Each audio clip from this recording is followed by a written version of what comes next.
Assalamualaikum warahmatullahi wabarakatuh. Halo semuanya, perkenalkan nama saya Nafisatuz Zahra dari Universitas Sriwijaya, Fakultas Keguruan dan Ilmu Pendidikan, Program Studi Pendidikan Bahasa dan Sastra Indonesia. Jadi, video ini dibuat untuk memenuhi tugas ujian tengah semester mata kuliah Bahasa Indonesia. Pada kesempatan kali ini, saya akan menyampaikan refleksi mengenai peran bahasa Indonesia dalam bidang ilmu atau program studi yang saya tempuh sekarang.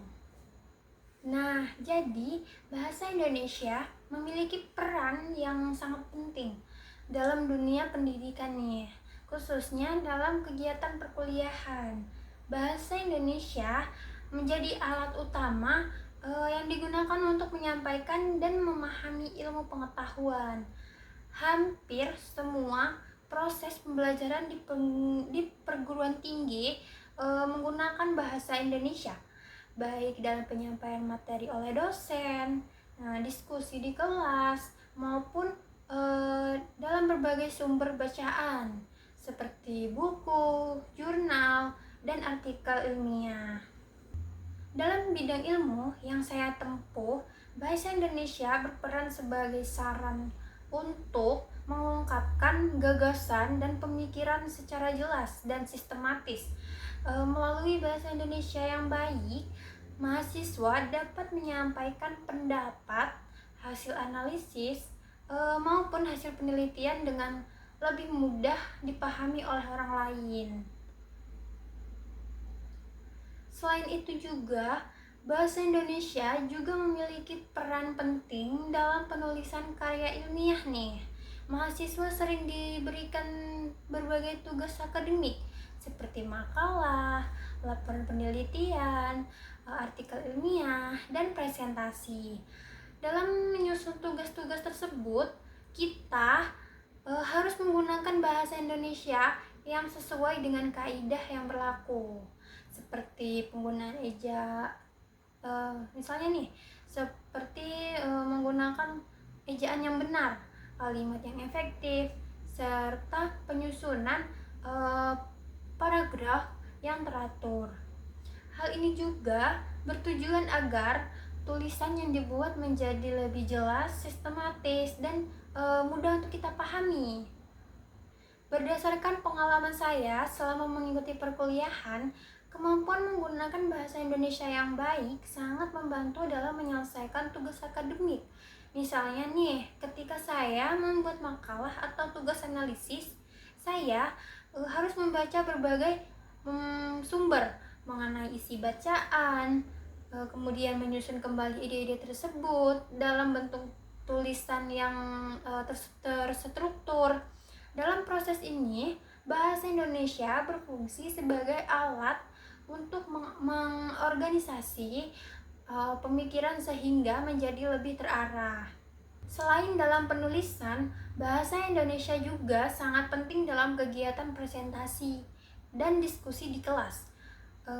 Ketika mahasiswa menyampaikan pendapat atau menjelaskan hasil tugas di depan kelas, penggunaan bahasa yang jelas dan teratur akan membuat penyampaian materi menjadi lebih mudah dipahami oleh audiens. Namun, di era digital sekarang, penggunaan bahasa Indonesia juga mengalami berbagai perubahan nih. Banyak mahasiswa yang terbiasa menggunakan bahasa gaul, singkatan, atau campuran bahasa asing dalam komunikasi sehari-hari, terutama nih di media sosial. Hal ini sebenarnya merupakan bagaimana dari perkembangan bahasa yang dinamis. Akan tetapi dalam konteks akademik, kita tetap dituntut untuk menggunakan bahasa Indonesia yang baik dan benar sesuai dengan kaidah yang berlaku. Oleh karena itu, mahasiswa perlu memiliki kesadaran untuk menyesuaikan penggunaan bahasa sesuai dengan situasi masing-masing. Dalam lingkungan akademik, penggunaan bahasa Indonesia yang baik dan benar sangat penting. Karena apa? Karena berkaitan dengan penyampaian ilmu pengetahuan secara jelas dan ilmiah. Dapat kita simpulkan bahwa bahasa Indonesia memiliki peran yang sangat penting dalam bidang ilmu yang kita tempuh. Dari sini kita tahu bahwa bahasa Indonesia tidak hanya berfungsi sebagai alat komunikasi, tetapi juga sebagai saran untuk mengembangkan pemikiran ilmiah, menyampaikan gagasan, serta mendukung kegiatan akademik di perguruan tinggi. Dengan kemampuan berbahasa Indonesia juga, mahasiswa diharapkan dapat menyampaikan ide, pengetahuan, hasil pemikiran secara jelas, sistematis, dan mudah untuk dipahami oleh orang lain. Baik, itu saja refleksi yang dapat saya sampaikan. Jika terdapat kekurangan, saya mohon maaf. Wassalamualaikum warahmatullahi wabarakatuh. Bye semuanya.